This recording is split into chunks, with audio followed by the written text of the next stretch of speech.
Hey there guys, this is Flamzaron, aka YouTube's Tasuke. This is kind of a weird situation to where this particular game is a little old, but it's also still current due to the recent DLC that it got. Um, but I figured, since I already made it clear that I have a Switch, um, in a few other videos, I think primarily the Let's Play, I figured I should talk about the first Switch game I ever played, which is, like most other people, The Legend of Zelda Breath of the Wild. I mean, this isn't like a review or anything. This is just like a general thoughts because, frankly, I don't know when I'm going to finish this game. Um, I think a friend of mine said on Facebook, out of all my friends who said that they really like Breath of the Wild, like 90% of them haven't finished it, which is kind of a testament to just how huge this game is. And it can actually be kind of hard too from a combat standpoint, but it's mainly, I think, just like how open it is because it's more like an open world Zelda, which I think is what a lot of modern gamers probably wanted. As far as Zelda fans, I don't know. I don't follow Zelda that much, so I can't say whether or not they themselves were all like, man, I wish Zelda was open world. I can only speak for myself. But honestly, my experience with this game, and I'd watched the Game Grumps playthrough of it, so I know a lot of what comes next. I assume they didn't. I assume there's more like side quests that you can do. They mainly did the main stuff, and I watched what they did of the Master Sword Trials, which I may do depending on how far I get in the game. Again, I don't even know if I'm going to finish it, to be perfectly honest. We'll have to see. I enjoy playing it, but it's a pretty large game. But yeah, so it's the new hotness in regards to Zelda. It was like the biggest game the Switch had for a while, at least until Odyssey came out, which I also have. But it's basically like a giant kind of open world Zelda. You can maybe my first reaction to it honestly was that it was a remake of the first game because how like open it seemed, but open from the standpoint of like there's just so little like structure, like buildings and whatnot, and it's primarily like fields. And I'm thinking like, is this supposed to be a remake of the original Legend of Zelda? And I think on some level, not necessarily a remake, but I think it's they're trying to go back to the roots of what makes Zelda fun, which to me, one of the things that always intrigued me about Zelda. I know a lot of people argue like, well, is it an RPG or what is it? I consider it an adventure game. I don't know if it's necessarily an RPG. I guess you could call it an RPG if you really want. But I see it primarily as an adventure game, and it's a genre that I've been really itching for more. I recently got Alundra for my PS1, which is another classic sort of quote-unquote Zelda clone. And Secret of Mana I've been kind of getting into, which is a little similar. Stuff like that. Terra Enigma, I haven't actually played that, or have it, but, that's another popular one. Anyway, Zelda has always been kind of like the prime example of that kind of genre. At least the more modern genre, because there are games that came before Zelda that were kind of pioneering that specific genre. You can maybe even connect them to just typical action RPGs or ARPGs or whatever you like to call them. But this one is definitely going back to the adventure side of things, and I actually kind of like that because I don't remember if it was A Link to the Past or Ocarina of Time that was my first, so I won't say that Ocarina of Time is my first, but I remember when I was playing Ocarina when that came out, I didn't actually own a copy. I would always rent it, and because of that, since the save data was in the cartridge, and that was actually kind of fun back then, thinking about rental games, you could kind of pick up where someone else left off, and you can kind of see where their journey went and their play style based on what they had equipped. But so I would always play like ahead. I never actually like got that far because I was a kid and I was stupid, so I didn't really know how to play the game very well. Even though I was like, what, 7 or 8? I don't know. But one thing that I really enjoyed in that game that, frankly, other games that I've been playing, like Oblivion, Skyrim, even Dark Souls to an extent, does this feature better than Ocarina of Time did. I feel like Breath of the Wild kind of takes over. But basically, one of my favorite things in Ocarina of Time was exploring the open field. I really had a lot of fun doing that. Like, even if I wasn't doing much, I just liked running around. It made the world more immersive, and I felt like I was going on like a big journey, and that's kind of what I want from my like fantasy games and whatnot.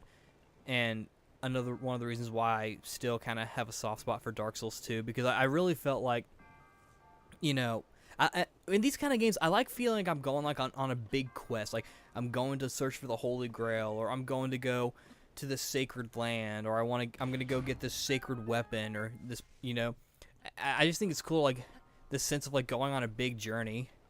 And because of that, that's why in these kind of games I like having fancy armor and like loot and whatnot, because it sort of represents how far you've come. Um, I don't know how many people are like into like it's cool to have like the cool looking like rare sword of blue diamonds, but I'm perfectly fine with having my plus 25 iron sword that I had from the first store you could go in the game, and I leveled it up and refined it to like the highest level. So even though it's not the strongest weapon in the game, it's still pretty dang powerful because I beefed it up. I like the idea of like using just like basic stuff. I like having like cool loot, and that's why I kind of really like the Elder Scrolls games, because they were always really generous with loot. And one of the things I don't like about Dark Souls is that it wasn't generous with loot. And Breath of the Wild is sort of more on the Dark Souls side in that they're not super generous with loot. I have used my amiibo a couple of times. I only have Falco and that Golden Mario. So I don't get too much cool stuff. I haven't done I want to get one of the amiibos, mainly just so that I can have a guaranteed sword. Because I like using swords in this game, because the weapons always fucking break, which is probably my biggest gripe. But other than the ones that I haven't really done the amiibo that much. And I think with those, I only got like, I think they only gave me a few. There might have been one time where they gave me like a weapon or some sort of like net or something. But the loot in this game, I feel like is kind of sparing. I don't know if that's necessarily a criticism, and with that I'm going entirely off of memory because it's been a while since I've played this. I'll probably have a better idea once I record the footage for this, if I even can, because as I'm recording this, I don't even know if my Elgato can record switches. I imagine they probably can. I don't see why it couldn't, but I'm using an older Elgato, and not to mention older software, and I'm on Windows 7, so I can't even use like the newer software anyway, because the latest one you have to have Windows 10.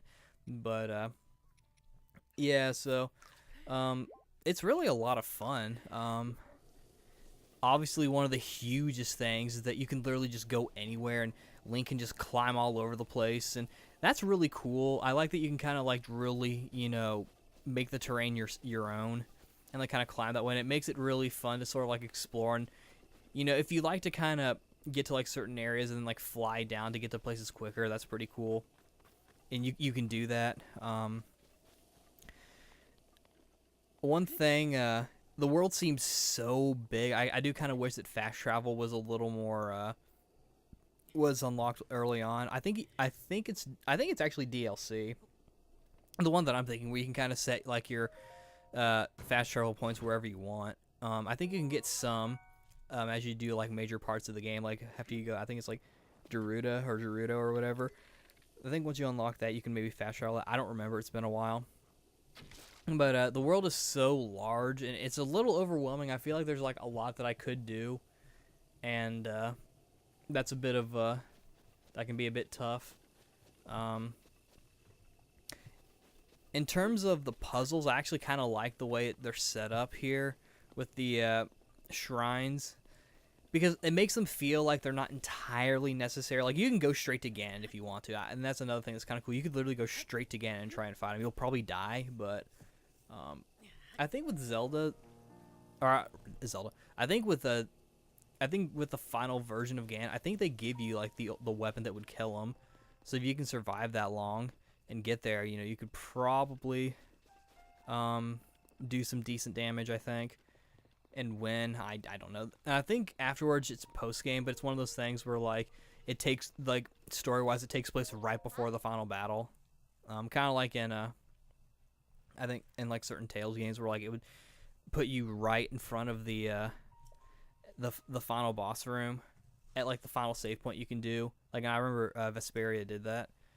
Um, so I like that that's one thing I kind of like about to get back to the point, the puzzle, they make them feel kind of sectioned off. So if you just kind of want to explore, not do too much like thinking stuff, which that can be kind of fun. And it's actually the last one I did was the one where you had to use like the ice cubes on like the waterfall to like make the ball fall in like the right way to get into the hole. That was actually kind of fun. I felt like, you know, it made me I had to think sort of a little more creatively to do that. And there's probably more than one way to pull it off, which is cool.